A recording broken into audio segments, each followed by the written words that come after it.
Really, in order to understand the New Testament and how important it is, and how it really functions in ancient Jewish and then also like modern Christian society, we really need to take a step back and understand the Hebrew Bible.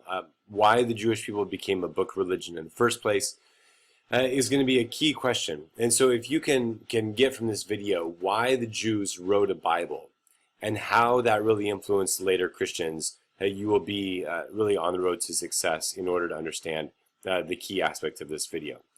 Please understand, to begin with though, that some aspects of the Hebrew Bible, some stories, for example the story of Job, are extremely old and they actually predate the written word.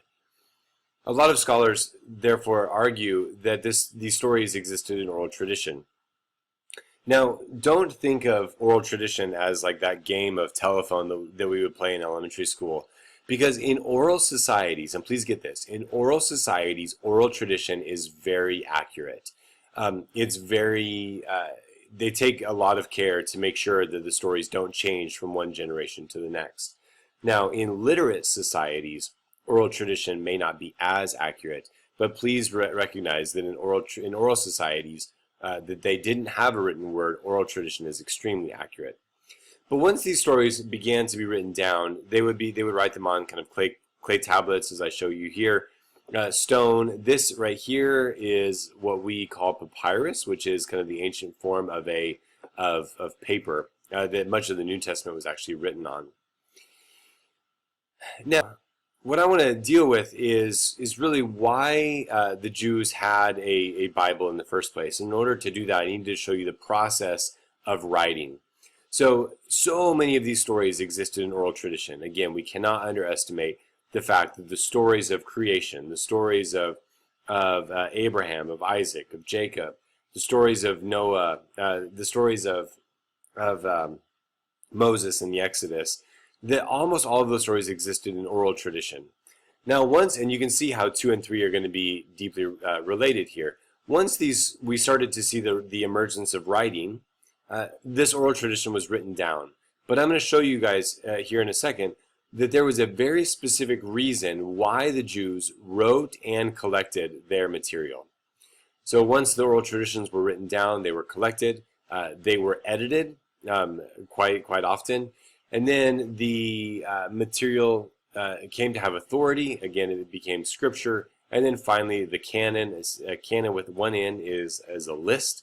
The list of books was eventually closed. So in the Hebrew Bible, there are 4 major parts. I'm not going to go into a lot of that detail here, but what I do want to deal with is the fact that a lot of these stories existed prior to us having words such as author or read. Again, these stories, they existed in oral tradition for several hundred years before they were written down. Now, please get this. You probably want to write this down in your notes. Most of what we have in the Old Testament or the Hebrew Bible today was written between the 700s and the 500s.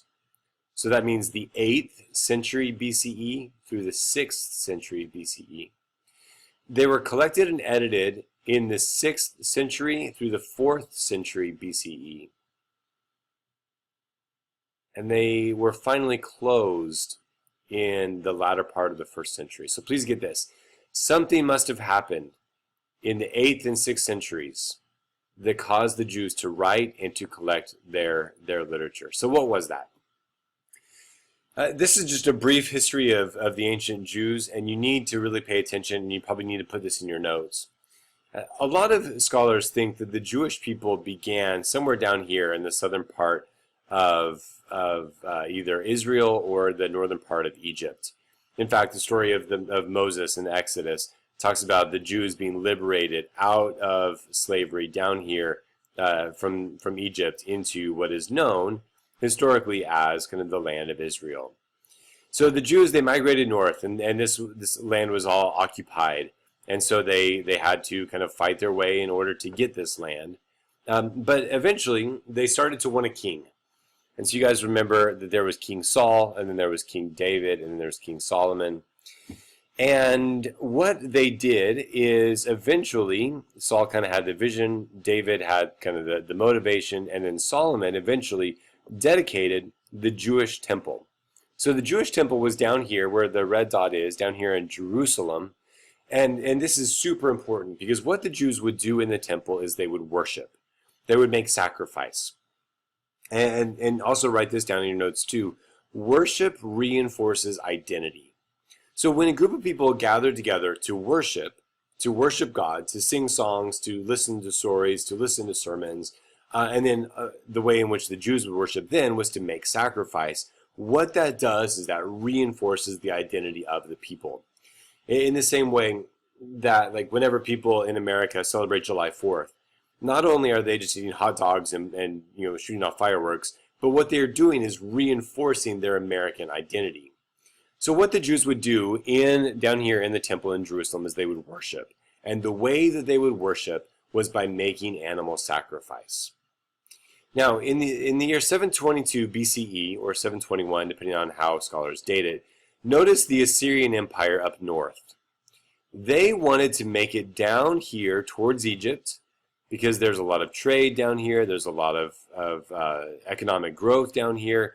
There's a lot of ports that'll take you to the greater part of the Mediterranean. So the Assyrian Empire, they marched down south and they were trying to get down here to Egypt. But in 722, they only made it so far as you see on this map between the green and the pink, or the whatever color that is.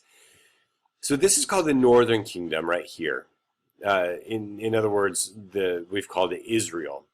So in the year 722, the Assyrians, they come down from the north and they destroy the Northern Kingdom. They destroy Israel. Now, let me ask you a question. Is this catastrophic for the Jewish people? On the one hand, yes. Because a lot of the Jews, the best and the brightest, were taken up north and to really be used as slaves in the Assyrian Empire.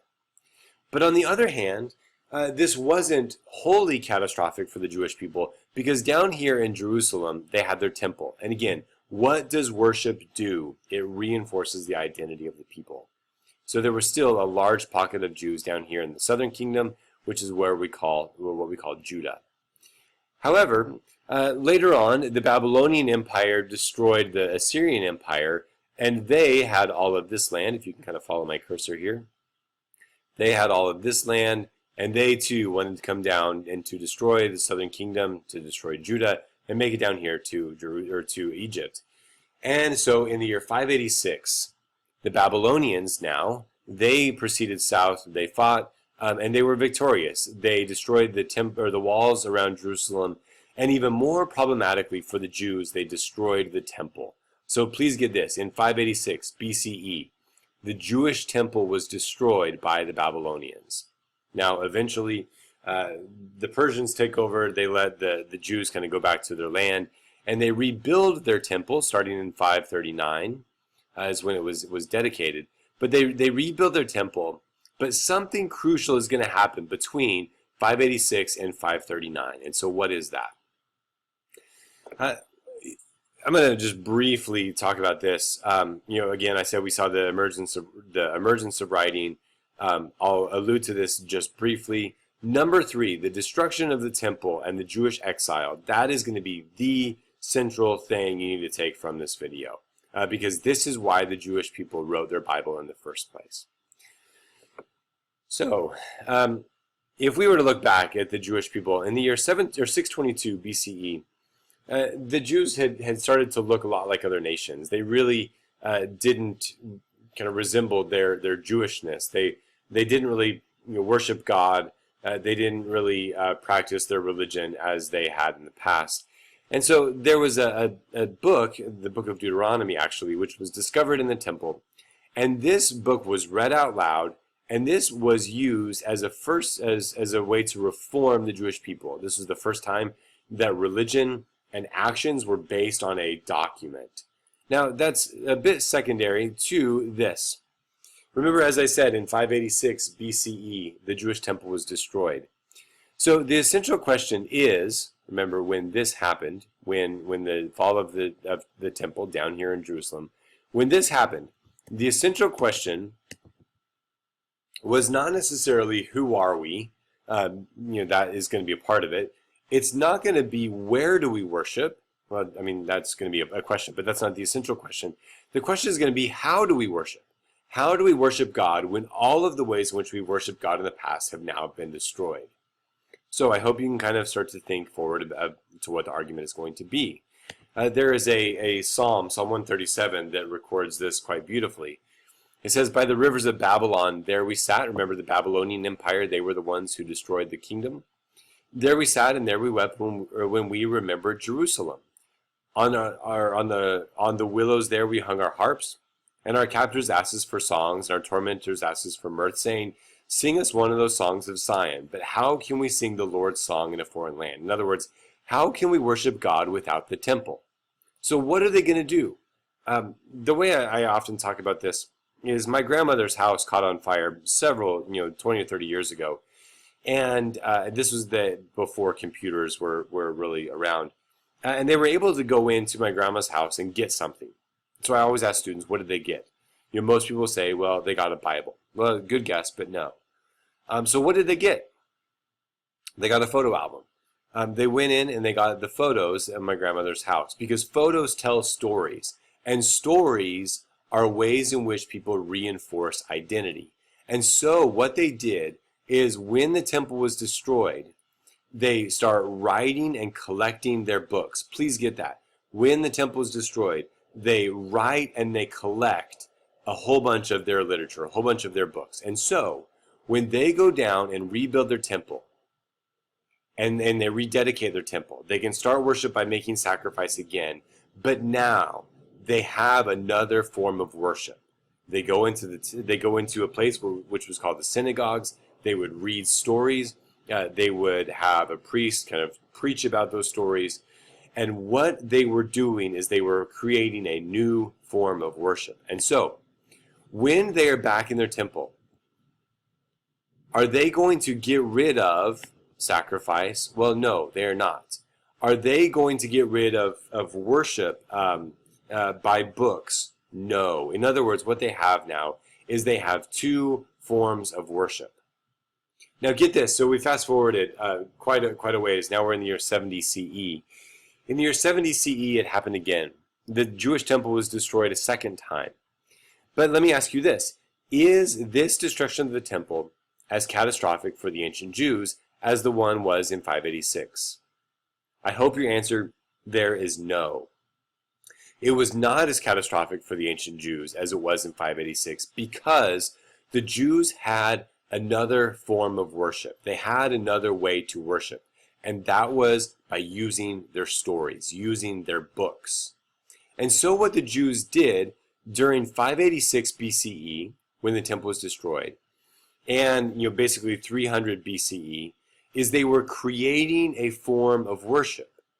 Yes, did it go alongside the use of temple sacrifice? Absolutely. But notice, when the temple was destroyed a second time, they also had another form of worship.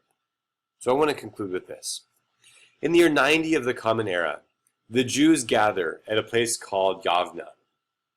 And what they do is they start to discuss what books are going to be in their Bible. Why? Why are the Jews discussing what books are going to be accepted in the Bible? Look here at the date. The date is the year 90 of the Common Era. Jesus died around the year 30. Christianity is growing quite rapidly down here in Israel. Did Jesus ever set out to create a new religion? No, he didn't. We'll talk about that later. But inevitably it happened. And so what the Jews are doing in the year 90 of the Common Era is they are separating themselves from the Christians, because the Christians at this time are starting to write their own literature, and that is where we're going to turn next. So what I really want you to get from this video is the year 586. That in the year 586, the Jewish temple was destroyed. And I also want you to get the question that they had to ask. How are we going to worship God when all of the ways in which we've worshiped God in the past have been destroyed? What they do in the next several hundred years is they create another form of worship, and that is books. They use books to worship. Before 586, were the Jewish people a book religion? No, they were not. After 586, they rapidly became a religion of the book. And so, subsequent religions that stem from Judaism, like Christianity and Islam, are now going to be book religions because Judaism has now become a book religion.